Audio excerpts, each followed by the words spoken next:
Fala pessoal, beleza? Hoje eu tô vindo apresentar a parte final do projeto aqui de simulação dos nossos algoritmos de escalonamento. Eu vou dar uma passada por cima de tudo antes e falar dos dois algoritmos que sobrou para ser explicado. O resto foi explicado pelo pessoal do grupo.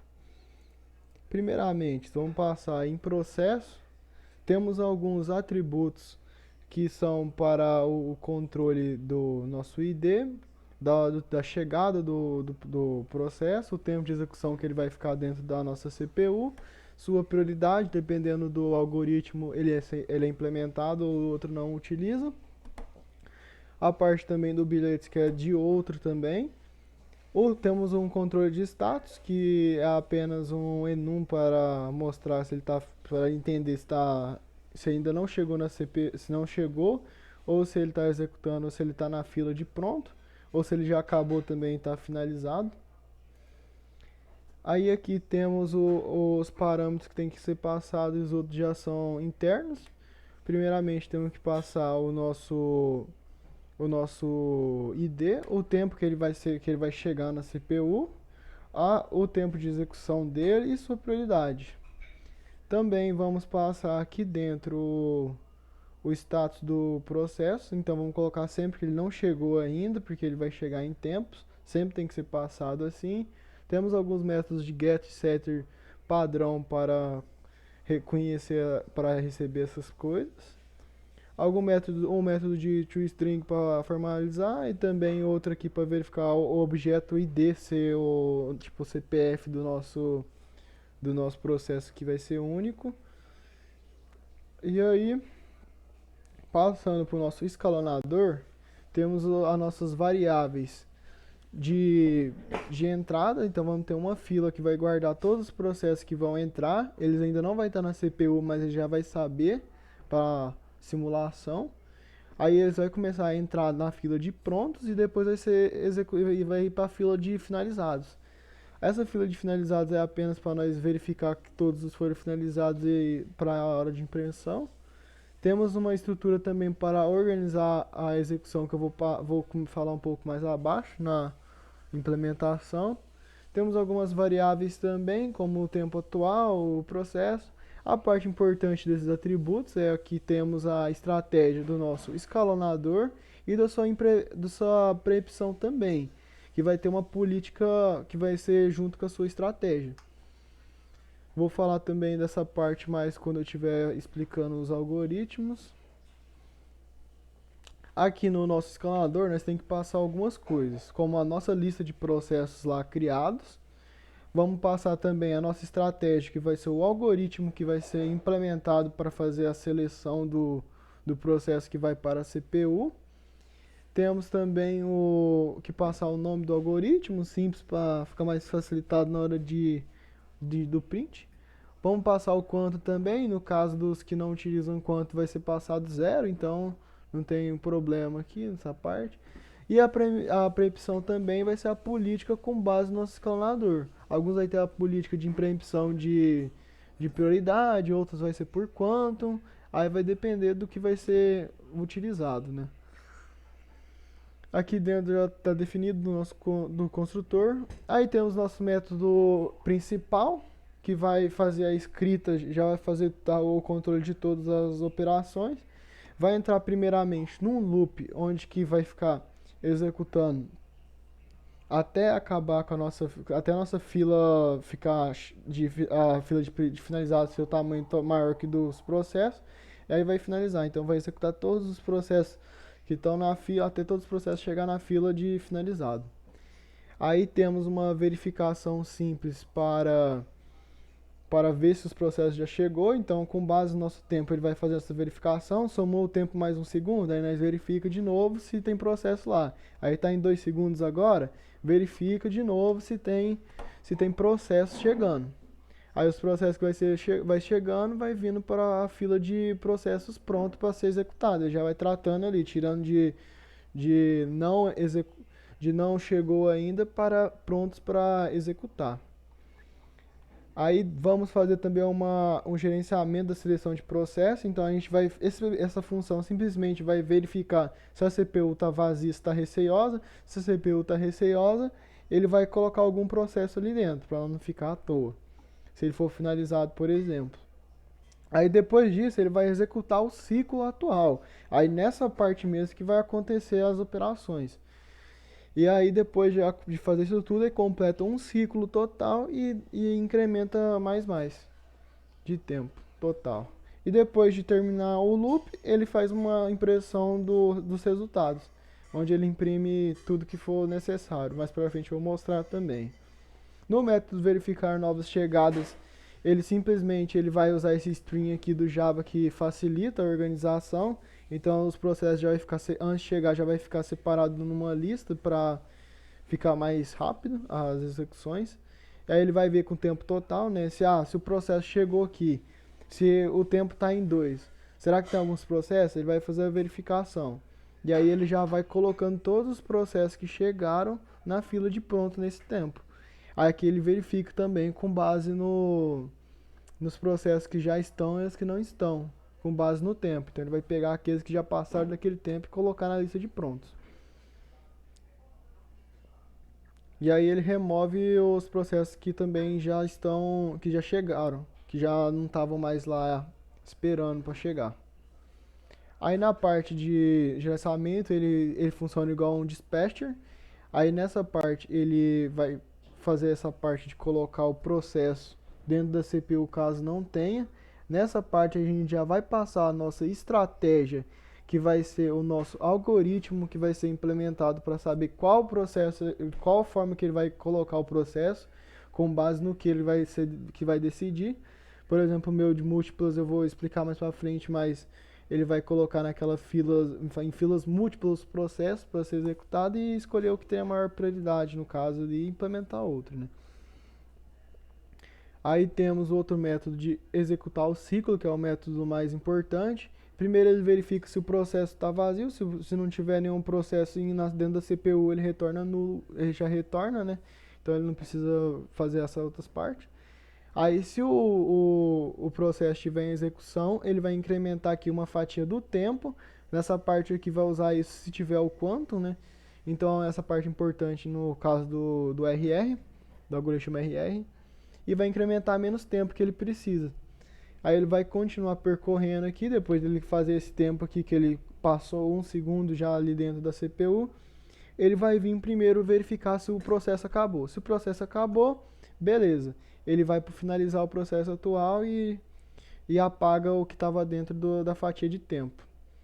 No caso dele não ter terminado e tiver uma preempção, ele vai fazer o seguinte: ele vai entrar aqui e vai sofrer a preempção com base na nossa política que não foi determinada. No caso de sofrer preempção, ele vai executar a preempção e falar: aqui eu não fiz um tratamento, faltava fazer um tratamento, só que o código começou a ficar um pouco grande, aí eu já optei para deixar essa parte livre aqui. Mas seria fazer um tratamento para caso do processo sair por outros nomes, né? Mas seria básico, só escrever mais uns print aqui dentro para falar que ele saiu foi por prioridade ou por loteria, dependendo do algoritmo que foi implementado.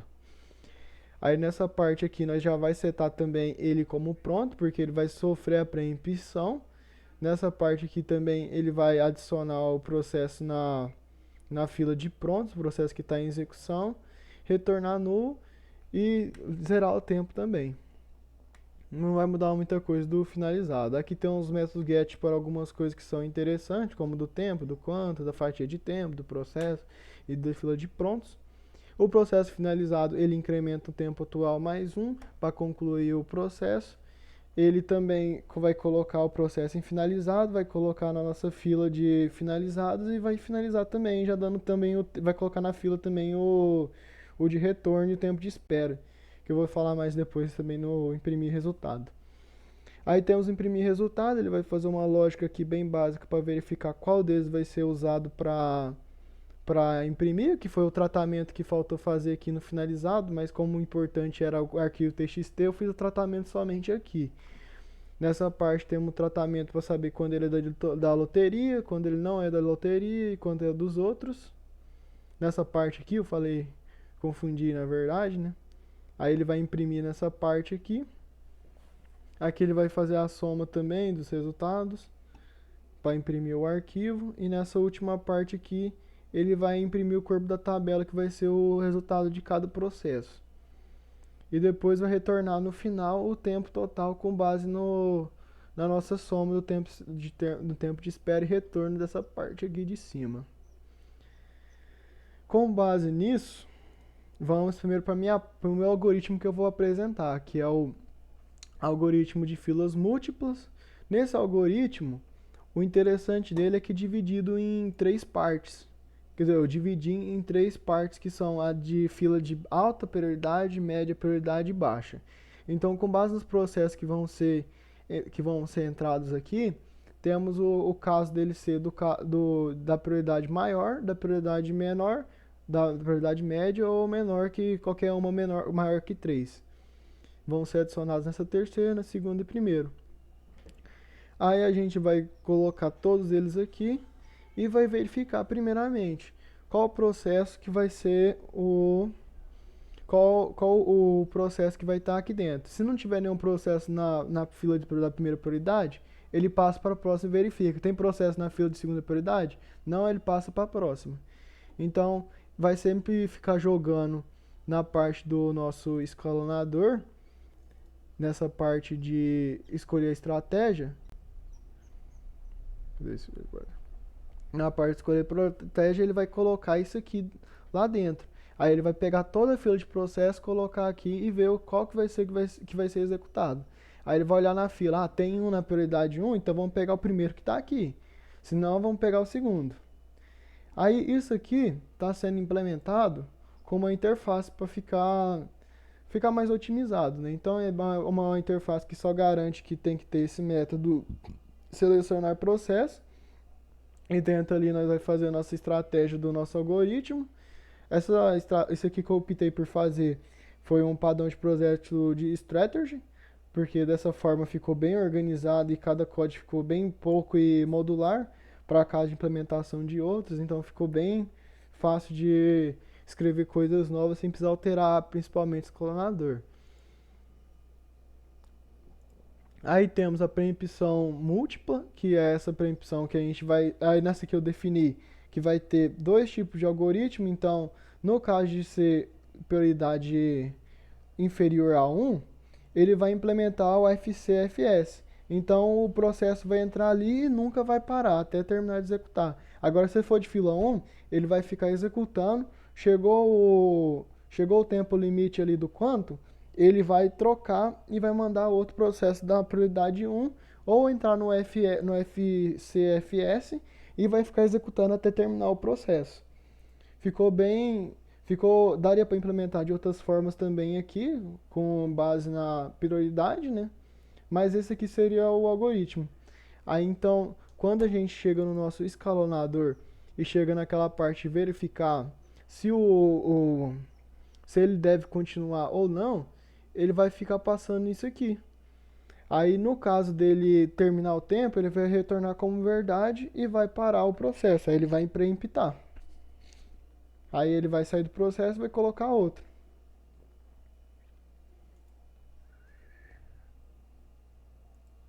Aqui também eu coloquei um padrão strategy também para implementar as nossas preempções da forma que seria interessante. Dessa forma também fica interessante porque o código continua modular. Então também, se a gente não passar preempção nenhuma, esses algoritmos eles não vão preemptar. Aí também seria bom para caso de quiser ver outras formas, mas eu não coloquei no nosso simulador também para ficar menor o código. Agora para o nosso outro algoritmo, o da loteria, ele é um pouco mais probabilístico, né? Então, os outros processos, quando você for executar, todos vão dar o mesmo resultado, menos esse aqui, porque ele vai ter uma lógica aleatória, né? Entrando primeiro, a gente verifica se a fila está vazia, né? Se não tiver, ele já retorna vazio e pronto. Aí no caso ele vai começar a contar aqui, ó. Eu já coloquei lá no simulador também, na hora de passar os algoritmos, já coloquei a prioridade lá setada, podia ter implementado de outras formas, mas como estava ficando grande eu coloquei ali para ficar menor, mas colocaria dentro de processo também.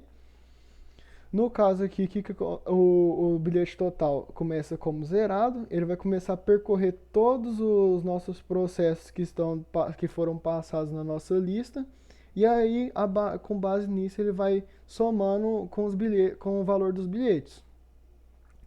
Aí, se a soma dos bilhetes for zero, ele já vai retornar aqui a quantidade, pronto, né? Aí não vai precisar fazer mais nada, vai ser zero, pronto. Aí no caso dele entrar nesse próximo passo, ele vai estipular um vencedor aleatório. Aí com a aleatoriedade aqui ele vai sortear algum número e aí ele vai vir para nossa terceira parte do algoritmo, que seria entrar nesse for aqui e começar a contar os bilhetes. E aí a estratégia aqui utilizada foi praticamente parecido com um array. Por exemplo, vamos supor que entrou 3 processos nessa competição. Vamos falar que o primeiro tinha 5 bilhetes, o segundo tinha 2 e o terceiro tinha 3, com base na prioridade. Então esse aqui tem mais prioridade, esse aqui também tem mais prioridade, mas não menor que a do segundo, e o último tem menos prioridade. Somando todos, o valor dos 5, 2 e 3, temos 10. Então a gente vai ter no nosso contador o valor 10 no máximo. Então a gente vai começar a contar e até chegar no bilhete vencedor. Então vamos supor que a aleatoriedade aqui sorteou 4. O primeiro, aqui ele vai começar a percorrer até encontrar o 4. O P1 ele está até o 5. Aí vai sortear o P1. No caso de ser P2, tinha que ter sorteado o 6 ou 7. Então ele vai começar a percorrer do 3, 4, 5, chegou no 6 e no 7. Ah, meu bilhete é o 7. Então quem tem o bilhete 7 vai ganhar o trem. Então no caso P2 que está nessa parte aqui, ele vai somar e vai entrar nessa verificação aqui que o bilhete vencedor é maior que o valor e vai retornar o P2. E no caso do 3 estaria no 8, 9 e 10. E isso para N bilhetes. Então, quando tivesse mais bilhetes, também ia continuar essa verificação dessa forma. E essa linha aqui nunca chega para você retornar null para fazer uma tratação ali de algum problema que acontece. Na nossa preempção da loteria, temos uma lógica aqui para o nosso sorteio. Então ele vai entrar com o nosso processo fila aqui, vai passar o nosso escalonador para perguntar se deve ou não. Vai tratar aqui dentro, ver se está vazio, já retornar falso caso. Aí no primeiro caso ele vai fazer uma lista ele vai passar a nossa lista do escalonador dos competidores que vão ser os processos que vão estar em execução. E aí, aí ele vai fazer a lógica de sorteio novamente, ele vai fazer a mesma coisa que eu acabei de falar e ver o vencedor. Se o vencedor for igual ao processo que já estava em execução, ele não vai parar o processo. Ele vai continuar executando esse mesmo processo até finalizar, até ocorrer o próximo tique. Aí toda vez que somar um, ele vai ficar repetindo, então toda vez ele vai fazendo essa lógica durante as execuções. Se o processo for o mesmo, ele vai continuar executando, caso ele seja errado, ele vai trocar e vai para o próximo. E vai fazendo essa lógica. Também implementando a mesma interface do outro. Na nossa simulação agora, foi passado primeiramente os nossos processos. Aqui definindo quanto também, o valor de saída, beleza. Aqui dentro eu fiz a lógica do bilhete nessa parte, mas poderia ter feito no nosso processo, mas como tá ficando grande, já falei, eu já deixei nessa parte aqui para ficar um pouco menos extenso. Passando aqui dentro, aí temos todos os nossos algoritmos. Na última parte, que é o do escalonador e do escalonador múltiplas filas também, tá aqui dentro. Aí a gente passa para ele o que nós quer criar, nosso conjunto de processos que eu mostrei, quer implementar o algoritmo múltiplas filas, ele vai usar o quantum pro RR, e aqui também ele vai fazer a preempção de múltiplas filas, que ele é o algoritmo também da preempção que vai ser usado para fazer as paradas necessárias. E aí no nosso escalonador loteria temos também que passar os algoritmos, ele não vai usar quanto, então vai ser zerado. E ele vai fazer a preempção do jeito que eu tinha falado lá, que é por sorteio toda vez. E vai executar aqui todas as nossas coisas. Na nossa execução, vamos imprimir aqui. Aqui eu não fiz o tratamento, né? Tava faltando fazer esse tratamento aqui que poderia ser implementado de forma bem simples. Mas aqui mostra que os processos foi parado, né? Por loteria de todos, que são preemptivos, né? Porque se não for preemptivo, ele não vai mostrar. E aí, para finalizar a nossa fala aqui, temos o jeito que foi pedido para imprimir, que está aqui da forma correta. Passando aqui para os últimos dois que foi minha parte, temos aqui o processo do algoritmo múltiplas filas. Aqui ele está mostrando como que foi executado. Aqui ele não teve nenhuma troca necessária. Se eu tivesse passado de forma diferente ali nos nossos processos, provavelmente poderia ter troca dos processos P1, mas aqui não teve nenhuma. Mas aqui poderia ter, porque está preemptivo. Mostrando o tempo de execução. Por exemplo, se o 1 e o P2 e o P5 fosse primeiro, os dois iam ficar naquela parte do algoritmo RR. E se passasse o tempo aqui de retorno, né, o tempo de execução lá, ele ia fazer a pausa aqui e passar para o outro. Aqui tem um tempo médio também de espera e de retorno. No nosso segundo aqui temos uma aleatoriedade, então, por exemplo, se a gente rodar de novo, ele vai modificar a execução, no outro não, né, por causa da probabilidade. Aqui ele fez as trocas necessárias. Aqui a quantidade de bilhete que foi lançada para cada um com base na sua prioridade. E a aleatoriedade aqui, né, de qual que vai ser escolhido. E o tempo médio de espera que foi um pouco maior também, ele fica executando mais coisas, né. E é isso, finalizando a apresentação de todos os algoritmos e das classes seguintes também. Essa apresentação ficou um pouco maior, mas teve que explicar o resto também. E é isso, obrigado por assistir. E se inscreve no canal.